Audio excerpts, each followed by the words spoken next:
Hey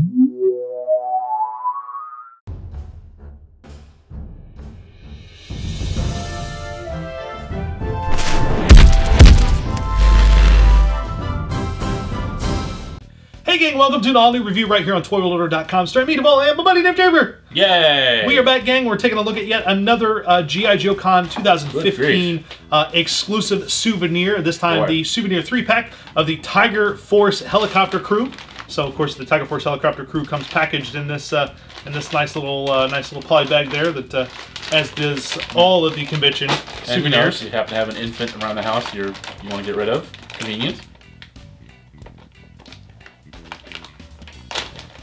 I'm sorry. I apologize for him. He's had a long weekend. What? But as you can see, we've got file cards in here for, again, and wrapped in saran wrap, apparently. For EV and yeah, Get the file cards. So we've got in the set. We've got the Tiger Hawk pilot, codenamed Skye Striker. We've got the Tiger Force helicopter crew member, codenamed Alpine. And the Tiger Force helicopter crew member, codenamed Frostbite. Yep. So a nice little 3-pack of figures to go with your Tiger Hawk, if you got the convention exclusive Tiger Hawk, which we'll be taking a look at next time to wrap up our JoeCon exclusives. But it was the last thing to sell out. Yeah, it was the last thing to sell out. It was also the most expensive thing.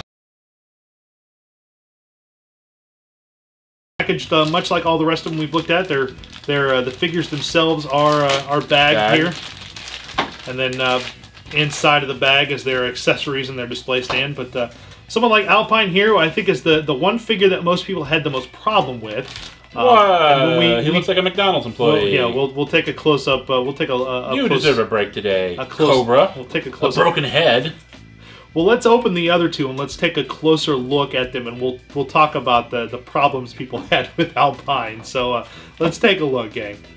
All right, Skye Striker, Alpine, and Frostbite. So first up, we've got our Tiger Hawk pilot there. Whoa, Skye Striker. There we go. I believe he's based on. I believe the mold is based off Slipstream. 20th anniversary Slipstream. Who originally piloted?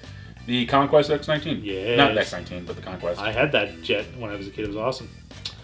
Skye Striker grew up on an Air Force base in Maryland where his father was in charge of flight operations. Fascinated with fighter jets, he decided to make a career for himself in the United States Air Force. Upon graduation from the USAF Academy, he went to Officers Flight Training School to become a pilot. After he received his wings, Skye Striker joined the G.I. Joe team just in time for their first attacks on Cobra Island. He shot down over 15 enemy aircraft, severely crippling their island defenses. His fearless attitude in the face of danger led him to being tapped.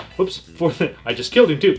Led him to being tapped there's a lid all over again. for duty of the Tiger Force Special Operations Unit. Skye Striker now pilots the Tiger Hawk helicopter and commands its crew for both combat and rescue operations. He has also cross-trained in all manner of rotary wing and tilt-rotor aircraft, making him essential personnel for both insertion and extraction, even if the team has to improvise and repurpose enemy vehicles.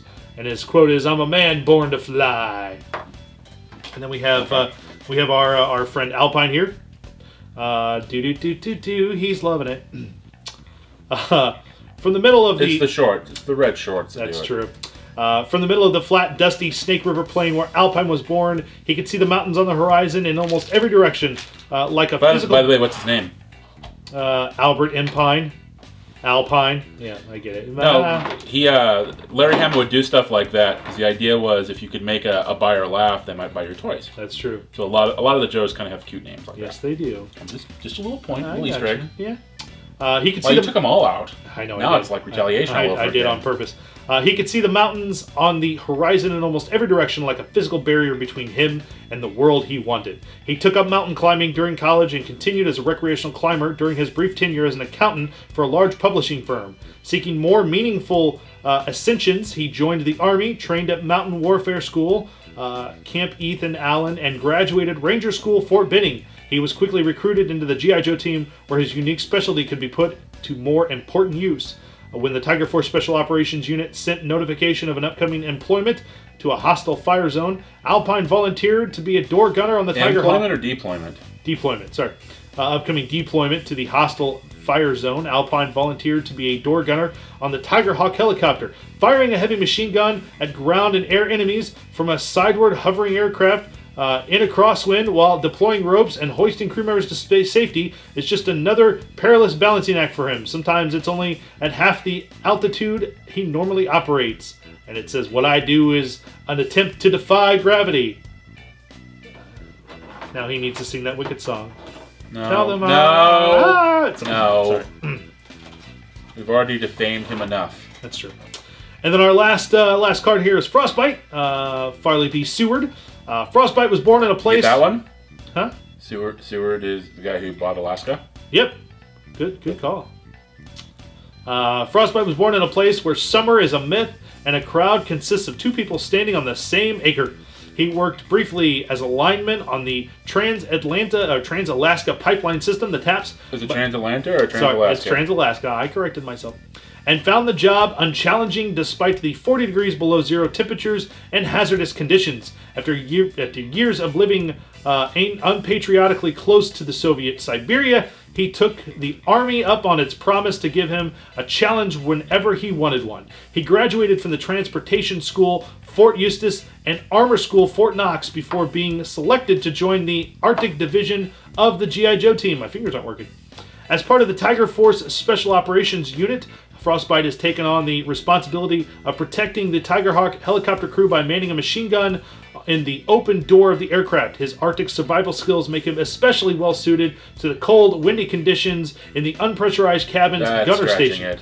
Well, yeah, a little bit. Like Alpine, I could see because you have the guys rappelling up and down. Yeah, he knows rope work, but we're scratching it a little bit there. This edge gives him more than enough situational awareness to acquire, engage, and hit targets so the pilot can concentrate on getting them to their landing zone unscathed. And his quote, keep your cool in all... I get it. Keep your cool in all situations. I get it because he's Frostbite.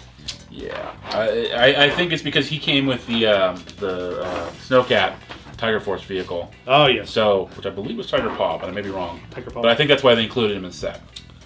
So we've got our friend Skye Striker here, which a lot of people kind of bemoaned his helmet choices here. Again, it's supposed to be a version of the Conquest pilot Slipstream, but his helmet and the body is a little off-putting, I suppose, a bit. But the goggles on. Yeah. But I mean, it's a nice looking figure overall. I like the red pouches on him. I like the Tiger Force straps, and of course he has all the articulation that we know of the modern Joes, the ball jointed head, the shoulders here, which his shoulders are kind of funky because of the way that you can see the shoulder pegs stand out a little bit more on his shoulders than most of the other shows. They might have Frankenstein that. Yeah, I think they did. Which didn't quite come out the way they wanted. Yeah, but he's got the elbows. The elbows there. His hands here can move 360 degrees.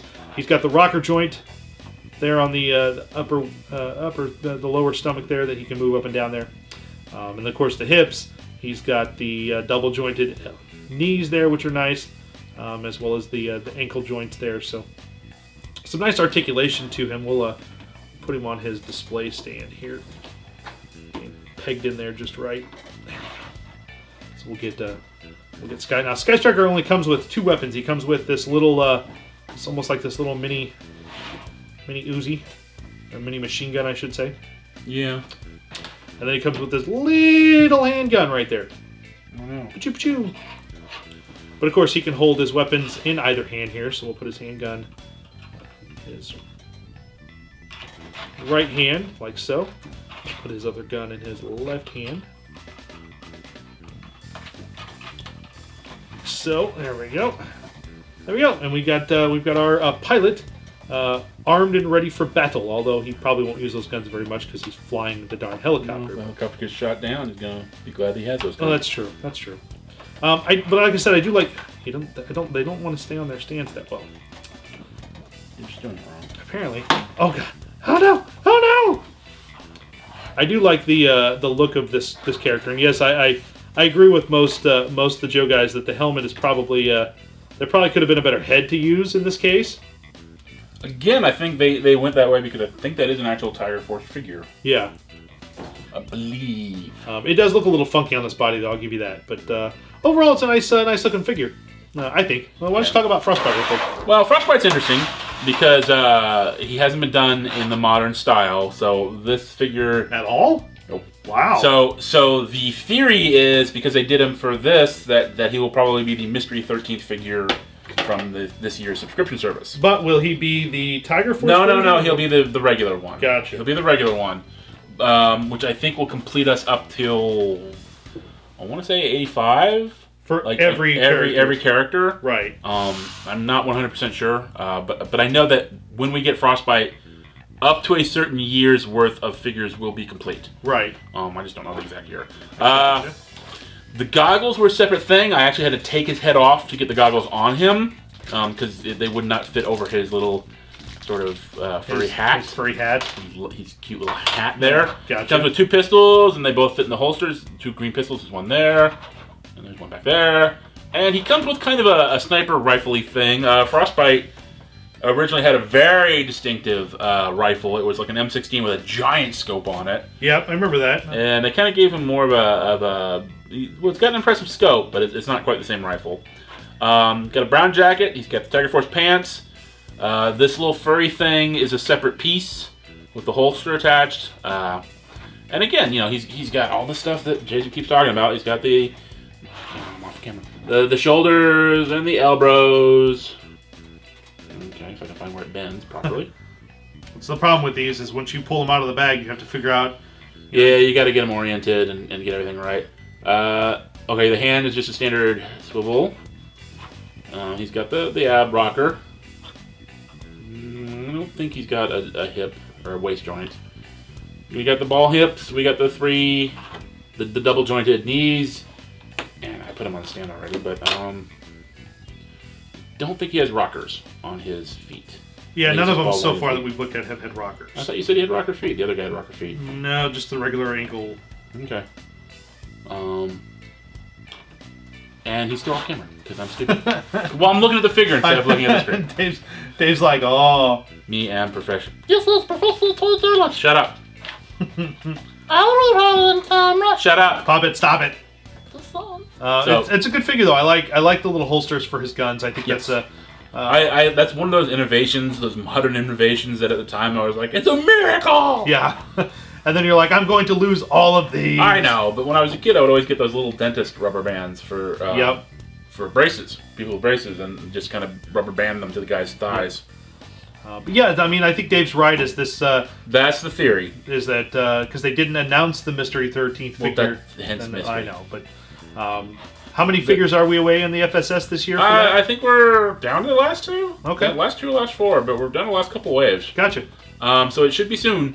And they had promised that the figure this year would not be the sad wet fart that the last 2 years have been. I don't know how excited I would personally be about Frostbite, but I guess because people like to be completists, and in Star Wars too, and in Masters, you know, everyone likes to have the vintage stuff all done in modern style for some reason. Right. So, like I said, he would complete us up to a specific year. Gotcha. And people are excited about that prospect. Gotcha. I think Snow Job is Godso's favorite figure. Ah, yes. But he likes the Arctic guys, I believe. And then we've got, last but not least, our McDonald's employee, Alpine. Speaking of the subscription service, he is based on the version that they just released in FSS 3. Right. Which is based on the new Sculpt era Alpine. The crummy between vintage and what we have modern. Right. The Joe vs. Cobra? Yeah, Joe vs. Cobra kind of stuff.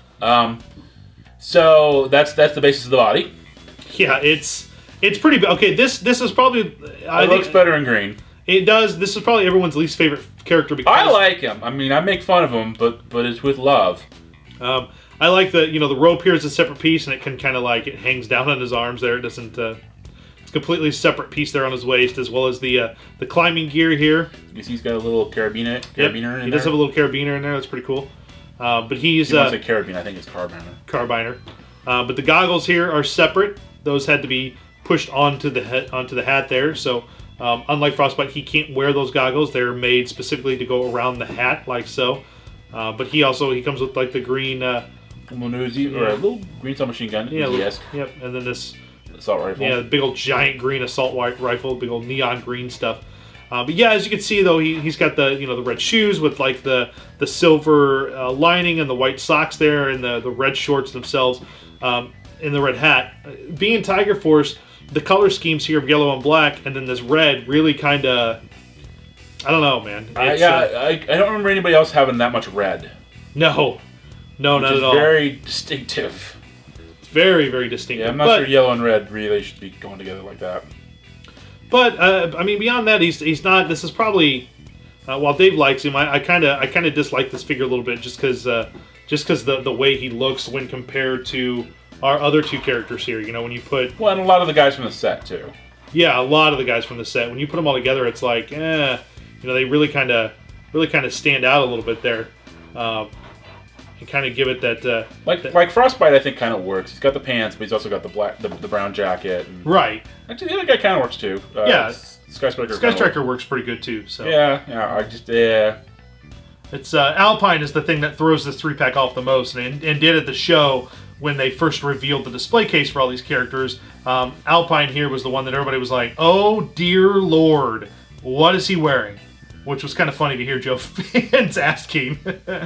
But it was overall a nice little 3-pack, I would say. Yeah. Well, and you need it. Yes, you do need it. You need it to crew out your Tiger helicopter. That's very true. There you go, guys. There's a look at the Tiger Hawk helicopter pilot, helicopter crew 3-pack, I should say. Alpine, Frostbite, and Skye Striker. So we'll be back next time to wrap up our convention looks with the last piece, which is the big vehicle of the set, which is none other than the Tiger Hawk itself. So we'll be taking a look at this big bad boy next time when Dave and I reconvene. Make sure you guys go to youtube.com/ToyWorldOrder, hit subscribe, mash the like button, like all of our videos. Helps us out tremendously. And check out ToyWorldOrder.com for the podcast, Dave and Devall's Toys and Collectibles, Married to the Collection, so much more going on at ToyWorldOrder.com. So check that out. And gang, until next time, keep playing with your toys. Take care, guys. We'll be back real soon. So you got a lot of file cards this time. No, it'll all go in the box. Oh, okay. That's good to know.